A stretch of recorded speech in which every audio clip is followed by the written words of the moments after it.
Well, Brother Shaver, I believe we are live. I think. I'm actually going to check, just to be sure. This is Micah McCurry Live number 33 with Brother Nate Shaver, missionary Nate Shaver. The food is arriving. Pasta? Yes, ma'am. Absolutely. Thank you. Thank you so much. Excellent.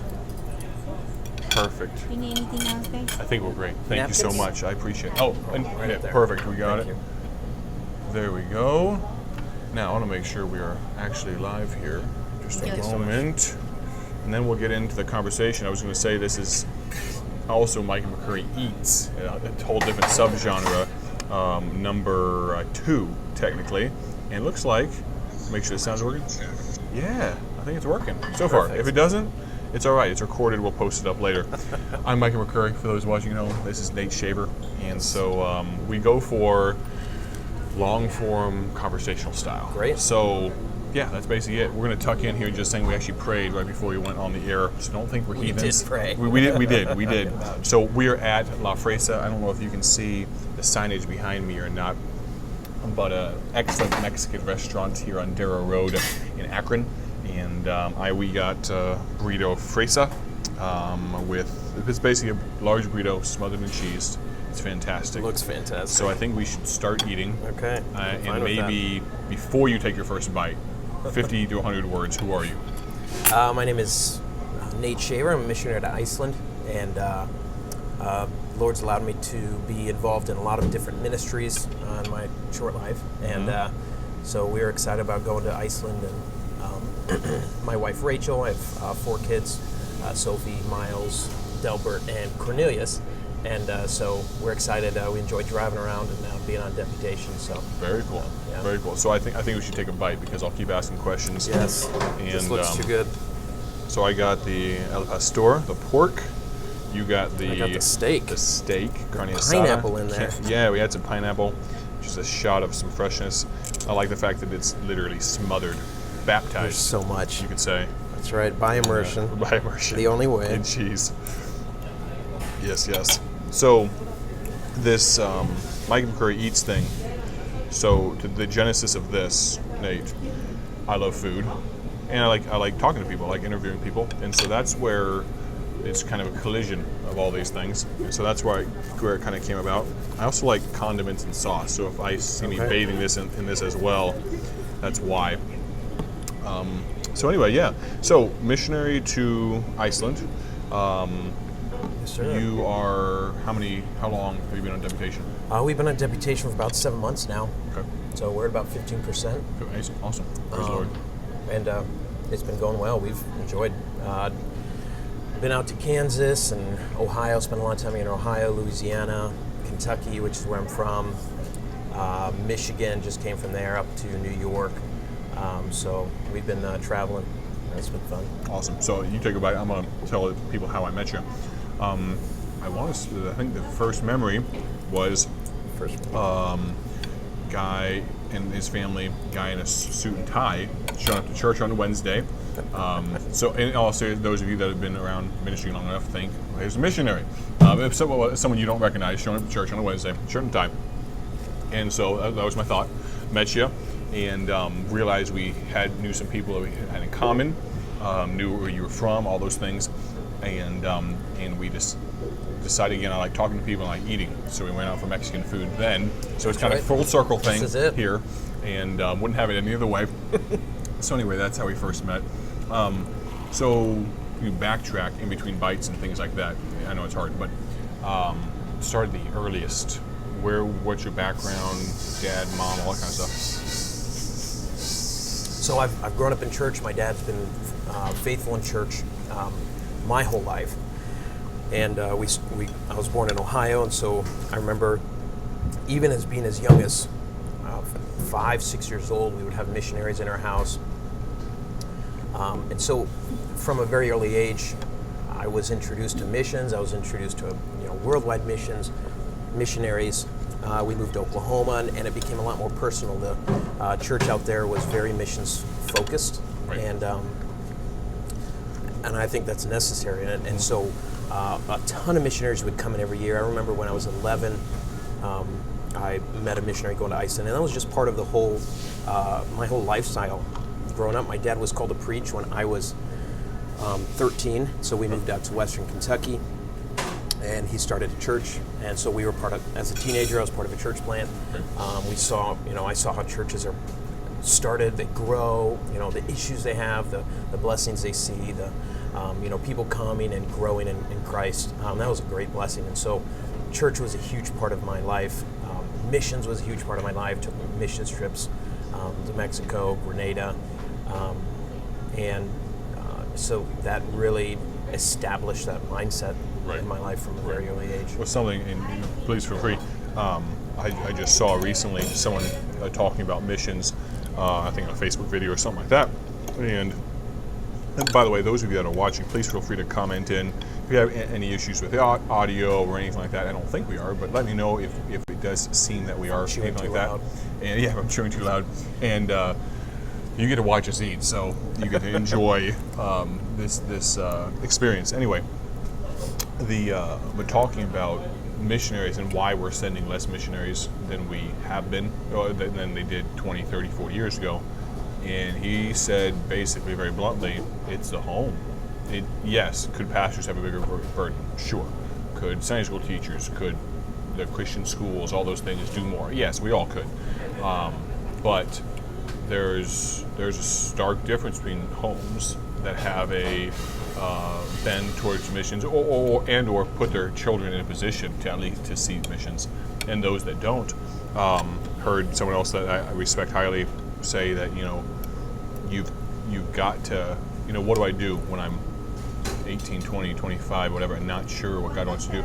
Well, go try some things. Go work, go do something.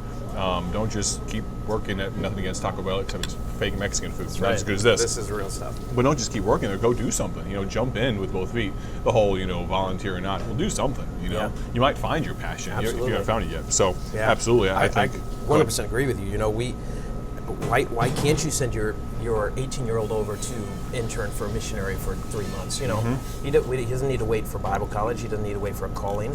I think we automatically are pushing our kids towards maybe we're, and I don't know what the reason is, but maybe we're scared of forcing our kids into the ministry, which I think is a fair assessment. But I think why can't we, from a very beginning, teach our children that missions is very important and it's a very real possibility. And, I think on that note, you have the whole being scared of missions. I can get that and try to figure out how to phrase this. I think we're at a place, and I'm speaking as a parent of 2 young kids, so please understand I'm not speaking as any sort of expert. But I think we're at a place in my generation where we're not forcing our kids to do anything, much less ministry. I have, whether their parents, they won't make their kids practice piano, much less go do something major like that. So people, I'm scared I'm going to make well, they're your kids. If they live in your house, you can kind of make them do a lot, if you want to. Or you're scared of being friends, not being friends and all that stuff. But I think, I can see why someone would be scared when they're too scared to make their, daughter put on a dress, and go there and all those things. So anyway, I think there's definitely, I don't think any parent should be scared of making their kid do something godly. I mean, absolutely not. Yes, is there balance in all things?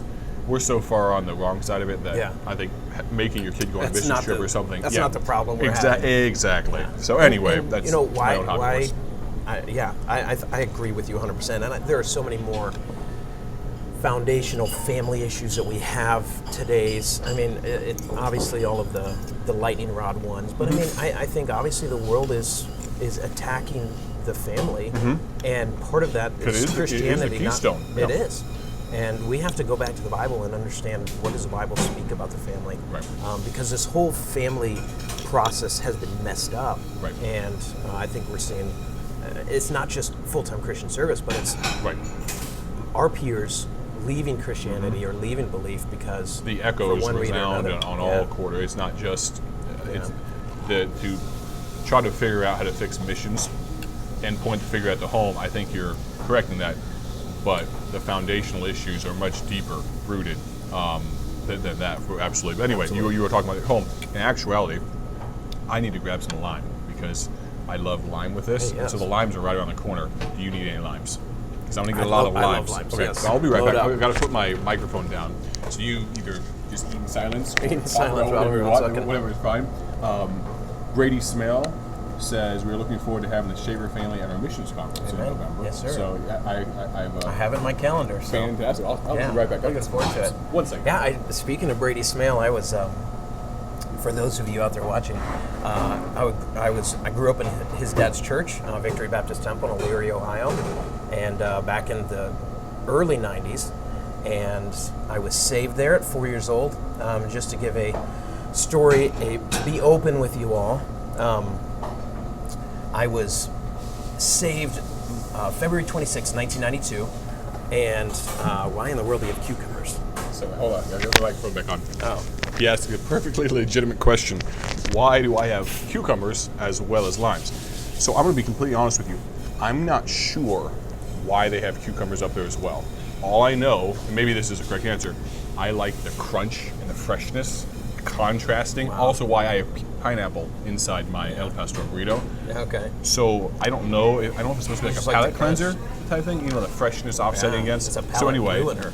I won't even you- kiss my wife if she eats a Really? cucumber. Yeah. So that whole bowl is no. I think we could be. I'll work around friends. it. You can get a lime from the bottom that Yeah, wasn't there we go. defiled by my That's right. by my crunchy. Go ahead. But anyway, so back to my story. I was saved February 26, 1992. Okay. I was 4 years old, and I could go into that whole story. But it's, you know,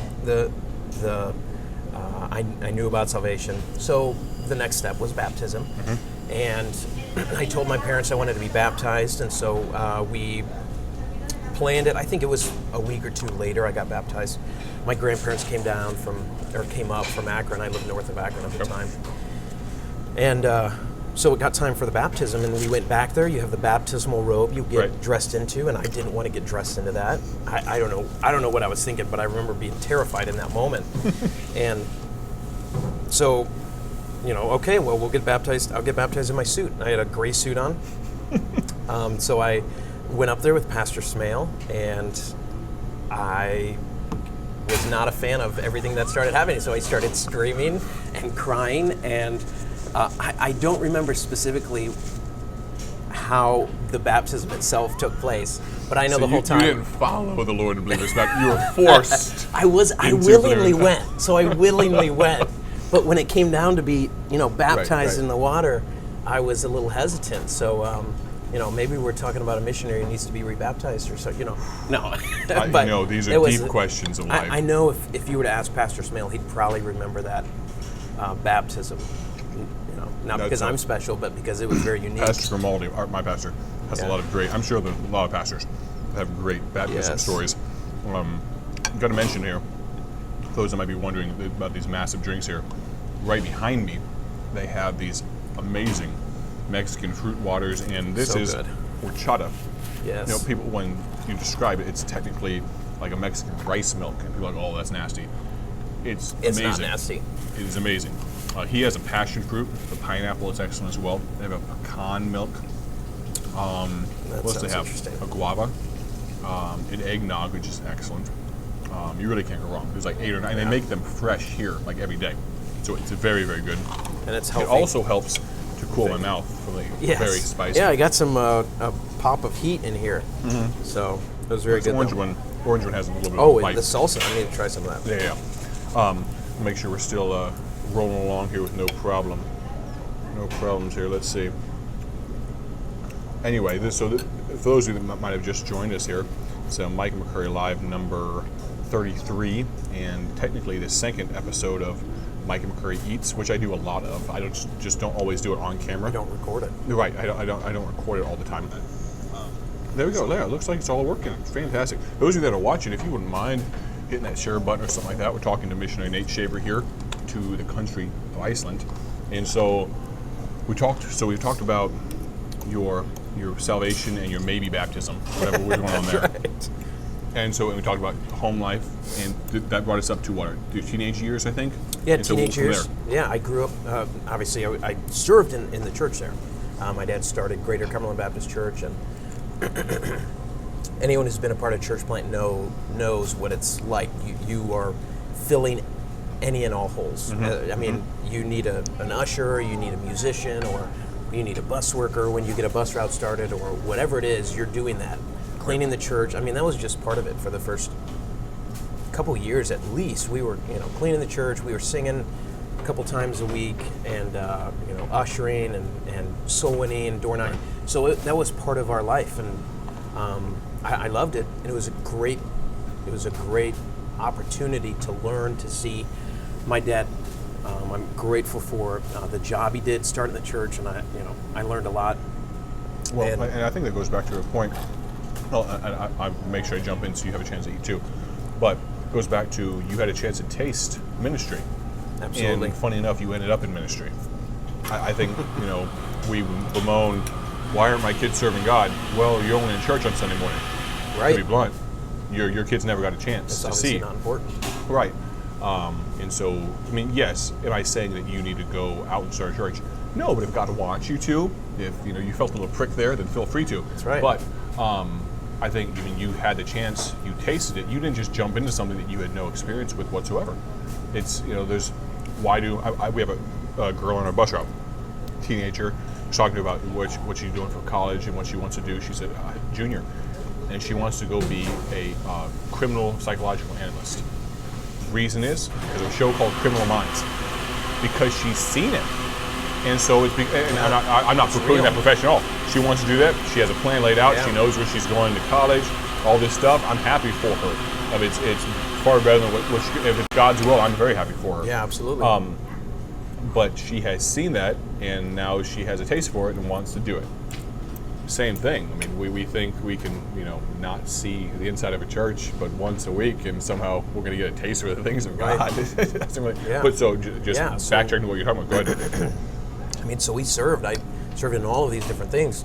I went to Bible college, but even still, I ended up graduating from a local Bible institute, so I was still able to serve in the church.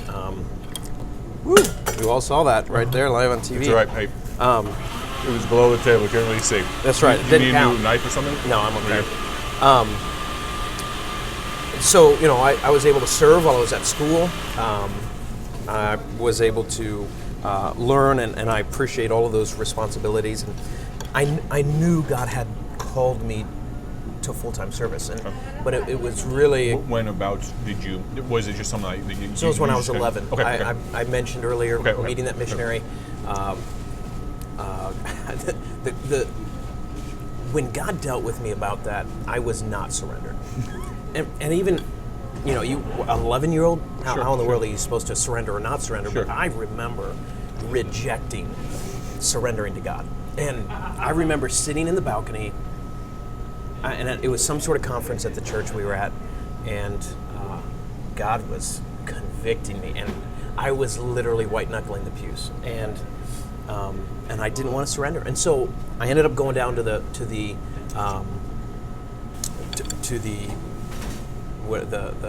altar. Yeah, thank you. And praying, and my surrender at that point was 3 or 4 different countries, or a pastor. Right. So I'll surrender to those three things. If it's anything else, that's not. I'm guessing those countries were probably not the absolute backside of the world. It wasn't Iceland, but I don't. It might have been Australia. I don't know. It was something. And that wasn't surrender, so it didn't deal with the conviction. So God kept dealing with me over this course of time, and I eventually surrendered. And it was, whatever God wants me to do, I'll do it. And even when I was 11, Iceland weighed heavy on my heart. I wouldn't say it was a calling, but it was absolutely a burden. Sure. And so, I carried that with me my whole life, growing up, knowing that God wanted me in full-time service. That's super interesting that you say that, because there's been a few different things for me that I've always been very careful to call them a burden, not a call, but have weighed heavy on me for a long period of time. And I've wondered, if I'll ever get a chance. I've talked to some wiser men than me that have said they've had similar things that they've never had a chance. The God's never given them the opportunity to partake in. But I wonder if I'll be a David to someone Solomon type thing, lay the groundwork or something like that. Yeah.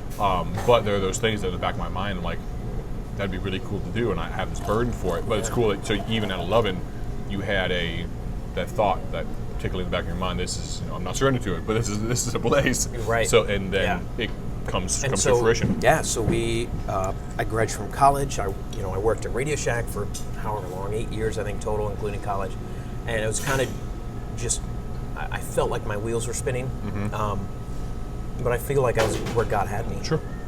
And so God used a lot of specific events. One, the company shut down. So, I'm Radio Shack went bankrupt because of him. That's right, because of right. him, to get his attention. Yeah, that's it. So God needed to do whatever it took. And so we prayed about it, and right around this time, all of these random events came together to show me what God's will was. And so we went out to Cadiz, Kentucky. We were in Hopkinsville, which is where I'm from, where Greater Cumberland is, and Cadiz is about 30 minutes west. And the Lord had provided a building, so we were wanting to start a church. So we went out and we started Open Door Baptist Church back in 2015. And so went out there and I pastored, and I was 27, and I was I was a rookie, and I felt, for the previous 5 years I was really chomping at the bit, and then when I get into ministry, I'm like, I'm in over my head. What am I doing? Drinking from the fire hose. Yes, Like, I'm really thirsty, exactly but I want, what it was. And you really have an understanding of where your reliance is in that moment. Right. And you don't have all the answers, and that's where God wants you. I firmly believe that. Even in going to Iceland, I don't have all the answers. I'm like, well, how in the world are we going to do it? Right. But I know God's going to show us. I don't know if you have the same mentality as me, but for me, that's like the part of the fun of it. Like they say, getting there's half the fun, and I've realized it really is that if the journey isn't where you get your satisfaction from, then you will always be disappointed, because we want this. Because ultimately, our destination should be home, which should be heaven, home. Right. But I think we have all these check boxes, whether they be numbers of people in the pews or whatever, and we're striving. And I'm not saying there's anything wrong with working towards goals, but we're constantly working towards these, really, in the scheme of eternity, arbitrary things. They could be God-given. I'm not putting anything against a God-given burden for something in particular. But all to say, for me in a similar position in that, we were talking about this earlier, but, come 2020, going into evangelism and all this stuff, it'll be, a joke. It might be Micah McCurry eats ramen noodles, or beans and rice. Yes, over and over. Right, bread and water. Thankfully, I like beans and rice, and I like ramen. I can doctor them up really nice. Just, just an egg and all that. Anyway, so I'm good. But I think just in these last 4 months of 2019, I won't say, I'm just completely, just totally, I am at peace, but it doesn't really bother me what's coming up. And I know it's God's will, so it's God's bill, to use a turn of phrase, Right. So same type of thing for you. What's going to happen in Iceland? You don't know, but you get to experience it. Right. You get to be along for the ride. I'm excited about that. Mm-hmm. Yeah, and I think it's going to be, being a part of two church plants is big. And I know it's in America, it's in Western Kentucky, it's going to be drastically different than Iceland, but there are things that I've learned and concepts of dealing with people and how to find answers, and don't think you know everything. And Bert said, big eyes, big ears. Yes, that's right. Knowing what you don't know is very helpful for sure. Yeah. So I pastored, and I didn't see that. I really didn't see it as a stepping stone. I struggle with that because I don't want. Maybe I worry too much about perception, but I worry that people think that I did that just for a learning experience. But I really invested myself in it. Sure. I felt like that would be where God would have us long term. Right. But He, that Iceland was there. It was always there, and it was almost this. It almost turned into this magical place that would never exist for me. It's like it's off in the distance, but it's never going to be the reality. And so God, once again, He started directing and burdening my heart, and you're probably dealing with that, where he this feeling of restlessness. Sure. Where it's, and I know it's God making you uncomfortable where you're at, Right. so that you're seeking to say, well, where is He directing me? Right. And that's what we felt, and so we prayed about it. We prayed about it for probably 8 or 9 months, Sure. and before God clearly directed us. Sure. And so we once we felt that this was what God had for us, we then took another 8 months and planned it out and tried to get everything into place where we could step into starting deputation, off on the right foot, and leaving Open Door Baptist Church In good hands, with a right. move forward, a plan forward. Right. So, And this is a whole other segment of it, but I'll let you eat a little bit while I talk if I can. But now your cousin is coming alongside as well. And so it's amazing how God worked that out. And yes. for those of you maybe that have never thought through the one thing, I'll go with a couple comments here real quick. My wife wanted to know what I got to eat, so we got La Fresa, we're at Mexican, and I got my normal, Doritos Fresa. Could not get anything else. Jamie Pierce said I told him to get Mexican. That's someone that Good. joked Thank there. you. So if you would comment in, those of you that are watching right now, let me know if it's still saying broadcast interrupted. I'm going to check on my phone actually for just a moment here and make sure it's coming through clear. Might be having a few issues. Let's see here. Let's see. Can you hear me chomping on my? No, I don't think it picks up that well. Oh, okay. Good. Let's see. I think we're good to go. And those of you that are watching, I greatly appreciate it. I can see why someone would be scared. Okay. Great. Yeah, I think we're good to go. Cool. And please keep commenting in if you're having issues with it. Let me know. So your cousin is coming alongside.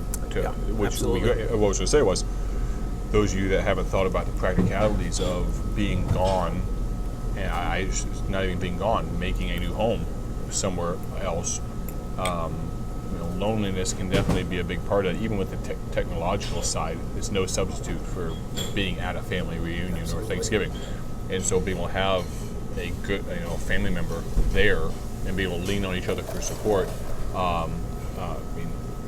Paul and Silas went. Barnabas. Right. There was teams. They went. I think the team concept, whatever form or fashion. Christ sent them out 2 by 2. Exactly. Yeah. And there's a lot of good reasons for that. And yes, you say, just me and my wife are going to conquer the world. Right. That's great. Yeah. But 3.5 years in, when you're still, a year and a half from furlough or whatever, it's Right. it's nice. It's nice to have family. Yeah. So how did that kind of come about? That Michael came Just to go off that yeah, little good. tangent. Yeah. And I don't feel like this is way out there, but Sure. my wife's responsibility is going to be the home. You're exactly We're going right. to go to Iceland, and her responsibility is not to solely to serve in a ministry. Now she will. She's great. She was wonderful in helping us start Open Door. But her responsibility is going to be home. And so I think when you look at these teams of 2, it's 2 ministry partners going Right. together for encouragement, but also for working. Exactly. But yeah, you're right. So it's not just family. Having Michael and Nadia come alongside of us is more than just family. We have such a shared vision, and we talk all the time.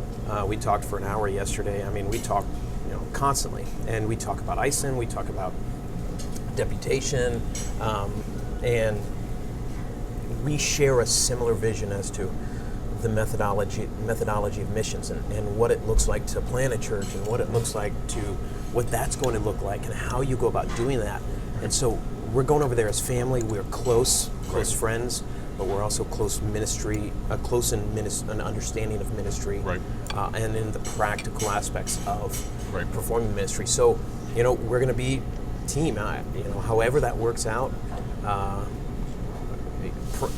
In the day-to-day basis, I'm interested in how that's going to work out. But having someone there for my wife, Michael and Nadia and their 5 kids, and then our 4 kids for now, however many, I don't know what God has for us, but it's going to be nice to be able to fellowship as a family and have that encouragement while we're learning the language, all of those different things. You have someone who's right alongside of you. Right. And I feel like that's how God has it, first of all, but I also think, practically speaking, it's going to be very encouraging. Right. It's funny when you end up doing it God's way, you find out that it works pretty practically in the end anyway. Right. Yeah, exactly. But yeah. That's awesome that you have the opportunity to work alongside family, just in general, but to do it on the far side of the world from where we are, what we think of as home, Right. Will be invaluable as well. So what is the timeline of when you guys are hoping to be there, a deputation and money raising and all those things permitting? What's the timeline? Tentatively, we're looking at 2022. Okay. Summer. The goal is to finish deputation by the winter of 2022, and then we are going to spend 6 months at our home church, kind of, a recharge, Right. get back into our home church and really be a part of that. That's what our home church desires. And so then Sure. in the summer, we'll be moving over there. We'll get moved in, established, and these 3 years down the road, who knows Right, what's going to right, happen. right. But this is kind of what our plan is, to get over there summer 2022 and then start language school the fall of Very cool. 2022. Now, are there any? I like talking technological things and all that. Are there any apps or anything like that are helping with the language at all now, or Rosetta Stone or Duolingo or any of these different They don't apps? have Icelandic. Most of them don't. Okay. There's some cell phone apps that'll teach you words, and I'm not against that. I want to make sure I'm learning it right. Right. So that's one of the things, and I know different people think differently on that. I'll probably pick up. I'm learning how to read.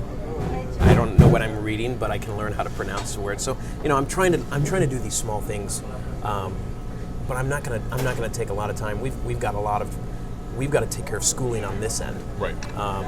But there are cell phone apps you can use. I think one we use called Drops, and it teaches you different words, a couple words a day. And I'll say it's just you could spend set aside however much time with this app and probably learn all of that in the first month. Right. Of Exactly. actual real language right. school. So, And I want to. Language is a big part of it. Right. What is the similarity? I mean, what languages is it? Nordic language. What? Yeah, it's similar to it's called Icelandic. It's similar to Scandinavia Gotcha. languages. Is it like a Gaelic, German? Germanic. Germanic, So they yeah. call it West Germanic. Okay. And then when the Vikings came over to Iceland in around 800, they really started establishing it as their language. So it's had 1,200 years to Get away from German. differentiate itself from. Yeah. Right. There are similarities I've heard to. It could be Swedish, and don't quote me on that. But one of the Scandinavian languages, I know it's kind of similar to. Gotcha. But it's unique. If you look at some of the words, It's I'm not. telling you. It's not English or Spanish though. It's a little more. Right, A little yeah. more than that. I Yeah, think. exactly. Huh. Yeah. So that'll be exciting. And I've never learned another language, so that'll be a first for me. Besides fun. learning how to sell cell phones in Spanish when I worked at Radio Shack, so that doesn't do me much. See, that's why you put them out of business. You were doing such a poor job right. selling your cell Maybe I phones. in should have Spanish. been bilingual, and I could have made a difference. So I think I've eaten more of my burrito than you have of yours. But it's also a very large burrito. So I'm used to putting away this large. But you've been talking. I've had you talk more. That's great. But so I'll chew my food first. Probably be a good thing. So we had you for a missions conference this year. Yeah, 2019, April. Yeah. How many meetings are you booking a year? Well, this year's been a little weird. We took some time off. We took 2 months off when Rachel had the baby. Cornelius was born in May. So I took the end of May off, and then June, and then we started booking into July. I actually haven't even looked back and seen how many meetings I've booked. I think I've been in somewhere around 30 churches. You've been in 30 churches so far, Correct. Yeah. and being at 15% of support, that's a blessing. Yeah, I mean, we have. I think it's close to half of our churches supporting us. Yeah. I could be wrong on that, but it's been fairly good. That's a great percentage. And, I mean, if you could get average 0.5% from every church you go to, Absolutely. To some degree, yes, it's on God, but it can be just a numbers game too. If you're willing to work hard enough, it definitely exactly. helps. So, Yeah, and I absolutely. also want to be mindful of my family and Obviously, my wife recovering from having a baby, so I did take some time for that. But yeah, I mean, my goal is to partner with churches and do that as best as I can. Right. You know, whether that's fast or slow, whatever God has for us. But I want to do my part to be able to be in as many churches as I can. So let me see here. Not quite understanding the last comment here. Hopefully, it's working reasonably well for you. Those of you that are watching here, I'm not sure if it's supposed to say, is it coming through broken on your end? I'm not sure. Anyway, we'll hope. I think the audio will be clean, so it's more of a podcast form anyway. Great. But if anyone does have a question or something like that, they'd like to comment in. That's one of the beauties of live streaming. You know, we can take a comment or two, or a question, something like that. But so we've talked about talk a little bit about Iceland, just a little bit if you can. And sure. I know in reality, it's probably just a little further down the road that America's on. Would that be a fair assessment in some ways, as far as the moral, the lack spiritual of a state, moral compass? I would agree with that. The biggest difference is they don't have the Christian foundation. Sure. They've to my knowledge, there has never been a biblical church established on the country of Iceland. Really? Or on the island of Iceland, yeah. Wow. And so, not in 70, 80 years of the United States sending missionaries, as far as you know. I think 1968 was the first missionary that went over there, and he left without establishing a church. I think he left without seeing anybody saved. Wow. And not to disparage at all. Sure. I feel obviously that was a great sorrow to him. Right. But just to kind of paint a picture of the hardness of the country. Man, I could spend so long talking about history and the culture and how it's really integrated, and it's kind of built up who they are and how they think and their belief system. You know, they go from this Viking belief system, Thor and Odin and Freya, into Catholicism, and how those kind of merge, and they don't, there's no separation. Right. And then Protestantism comes over in the 1500s. So they established the Lutheran Church as their native church, and but there's, it's not revival based; it's all political, and so religion has always been cultural to them. It's not been real, and so when I go over there, I could buy a building, put a sign on the church, and if they come to church, I think many people will go thinking it's some sort of cultural ritual they do, and they don't understand the reality of what the church is, and the body of Christ, and they've heard Jesus Christ, but they don't know who He is. They don't know. Right. So all of these things are what we're up against, and maybe it's a benefit from some of these other countries that have never heard the name Christ, but they've heard His name, but they don't have any real understanding of who He is. So, we have to start from the very beginning. And you were talking about this David and Solomon thing, and maybe that's what it's going to look like. Sure. Maybe we're going to plant the seed, or we're going to till the ground up and, break up all the rocks and plant the seed, and maybe we won't see the fruit we want to see. Right. But, I think there's a process for what we want to do. Right. It's a worthwhile work regardless. It is, right. Yeah. Yeah. And it's absolutely going to be a long-term I think work. it harkens back to what I said about the journey. If the journey is not its own reward, then you'll always be frustrated, because you may never, our generation may never see the destination you're hoping for. Absolutely. But we equate success to numbers, and I don't think that's bad, because I think we can see, the Pentecost, they saw thousands of people saved. That was a great success. The Holy Spirit moved, they saw people saved.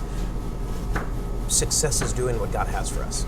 And I know of a missionary who went to, I believe it was Niger. He was there for 40 years, and he saw less than 5 people saved. And, God only knows the work that He did. Right. And, I'm not saying that's what we're up against, but we have to be content with whatever God has for us. Right. If we're faithful to Him, and we don't see the numbers, and we don't see numerous churches planted, if we're faithful to God, that's all He has for us, and that's all we can do. Right. And you're right, we have to be happy with the journey and doing, being where He wants us. A while ago, somebody said something about a younger man who, in my opinion, didn't know what he was talking about. He said something along the lines of, leaning on, saying, I was faithful. What he was saying isn't enough. You should have some results. Tell that to Jeremiah. Right, absolutely. That's not that biblical of a concept. So there's something to be said for, can we all do things better? Yeah, but nobody elected me judge, jury, and executioner on what is the better. Yeah. I can have my opinion, but someone working, shouldn't be held hostage by someone with an opinion or something like that, someone with a job. Well, anyway, you know what I'm saying. Yeah, right. But yeah, sometimes if you can just put on the tombstone, faithful. Yep. Yeah. That was a win. That's it. That was a win. So for those of you right. that have tuned in, I appreciate it. I think we're sitting on 40 minutes or so here, and I hope those of you that have been watching have been able to see, haven't had any issues. If it is, we did record everything that happened, and so I'll post it up on YouTube here, so hopefully you can watch it more clearly. So I always close with, for you, I'm not done eating yet, but any thoughts or anything now that we're talking, just thousands of people watching. Any thoughts that you want to pass along to a potential audience? There's so many things that I'd love to share, and I could talk about Iceland for hours. I could talk about missions for hours in my my small understanding of missions. Sure. But don't limit God's call in your life. That's what I would say to anybody. I think we limit God's work in our life by limiting what we think God wants us to do. Right. We choose our career when we're 17 years old, or 16 years old, or we go to college and we've got it all figured out. But just be faithful where God has, and you never know where God's going to lead you. Right. There is absolutely a need for missions. I look at America, and America is absolutely a mission field, but America is not the same type of mission field that some of these other countries are. I mean, right. We're talking about America, and we're in Akron, Ohio, and you could go around and I could find 15, 20 independent Baptist churches in 30 minutes. Mm-hmm. And yet there is a need here. Absolutely. But when you're talking about other countries, you're talking about Iceland. You have a country, and I know it's small, 350,000 people. They have one church, and it's a pioneer work. And what type of foundation is that for an entire country? Right. So I think we need to broaden our vision. I think we need to see the importance of worldwide missions, and that was a command. If you look Absolutely. in Acts, if you look in Acts, the command, Acts 1:8, was to go Jerusalem, Judea, Samaria, the uttermost. Mm-hmm. And what happened was the church, they stayed in Jerusalem, and Right. so God Right. God brought this it wasn't chastening, but he dispersed them, Right. and that was how we reached the world, We how they wouldn't be reached here the world. without that. Yeah, and I Right. think we can have such an internal focus that sometimes we forget the world. Right. And we think if we have one missionary in a country, we're doing good, which it's great. Sure. But don't limit it to that. We always need more missionaries. We always need more churches planted. And It's better than nothing. It but is. Nothing is just a little bit away. Yeah, that's right. It's not really far small. away. But Yeah. I've thought this, with this buzzwords, church of growth. When people say that, you know what they're thinking about? Their church, their home church. yeah, That's it. right. That is You're the right. scope of their imagination. Yep. Like, and I'm local That's church. not the I'm all extent about of the command. Right. I'm all Yeah. about local church. Right. But if you go to a conference and you come back and you grow your church, and God allows you to grow your church from 100 to 1,000, praise God, I'm happy for you. But if that's the extent of your That's right. You're not vision, fulfilling the command that God gave us. Well, Yeah. I've thought that, and with this thing, I kind of told you, and all will be made clearer in the near future for me, Yeah. or murkier, I don't know. Right. But I've thought this, God's plan, God's will, all those things. I think a lot of times it's as big as your imagination is. Because there's the one or two other things that I'm talking to Pastor Grimaldi about, and then we're working on possibilities for the ministry, and just looking at them like, if somebody, and I know who somebody is probably going to be, if somebody were to put a little bit of work into this, you see a lot of people saved. You can do some cool things. And I say cool things for God, for the sake of the ministry, say for God's glory. But same thing with what you're doing. Lot lifted up his eyes and he saw something. Yeah. He saw Sodom and Gomorrah, Yeah. not for the sake of the gospel, but when somebody lifts up their eyes and sees something, what how do you view it? What is it? How does that affect you? Yeah, exactly. Yeah. And you're right, because we can have our gaze downward or even just a couple steps in front of us, Right. As far as a need, and like you were talking about, we're so focused on our little community, which we need to be, and I want to emphasize Sure. the importance of the local church, but it is so much broader than what many times we focus on. Right. And God can do such great things if we expect it, and if we have the Bible constantly talks about faith, and it talks about how we are limiting God's work in our life with our lack of faith. Right. And many times I pray, God, help my unbelief, because Right. I know my lack of faith limits God. Right. And so I would say in the work of missions, we need people who have a view of the world. Yeah. How do you get bogged down? How in the world are we going to reach the entire world? I look at some of these Bible translating Sure. ministries. Yeah. How are they going to translate all of these Bibles? Right. Right. God takes care of it. Yeah. If you open the door and if you're willing, God can. I don't know. I wonder how many people, if a fear of failure is part of it for some people, because when you attempt something big, it's a big risk. For me, and this has been part of my makeup for a long time. It's part of who I am. So I know this isn't everybody. I'd rather fail big, attempting something big, than be comfortable for the rest of my life. Yeah. Now, I may be still labeled as a failure, but I'd rather try. Yeah. I'd rather die in the ascent. I don't have any plans to scale Everest anytime soon, but there is some glory in going out in a blaze of glory. That's at right. least trying to. Yeah. It's Doing better something than magnificent. right. And yeah, I think there's. And in this I'd like to do case, the magnificent is just being faithful. that. Right, exactly. I mean, literally, Exactly. all God asks us to do is be faithful to Him. Right. And spend time with Him and have a relationship with Him. And if we're faithful in those things, God can do these great things through us. Right. And He can do great things through anyone. They can be in their home in Akron, Ohio, faithful in their church, and yet God can do these great things. Absolutely. And that's the amazing thing about Faith Promise Missions and all these things, where even as a missionary, I have a command to reach the world. Well, I obviously can't reach the world in Iceland. I Right. can reach Iceland, Right. but I'm going to be faithful in giving. Right. I'm going to be faithful in my missions giving, so that my money can go out and help these missionaries. Right. And so being faithful where we're at is a magnificent thing that we talk about, where God can do those great things. Absolutely. Well, we are pushing up on an hour here, Brother Nate. I appreciate your time. Those of you that watched, I appreciate that as well. As I've said many times, the reason I started this whole thing is not because I have a whole bunch of extra time just to do things. But I guess it is a hobby of mine that I make time for. But because there are guys like yourself that I like talking to, that I wouldn't have much excuse otherwise. Now you're in the area. We could have gone out for dinner anyway. Yeah. But there's a lot of guys, would I have made it happen?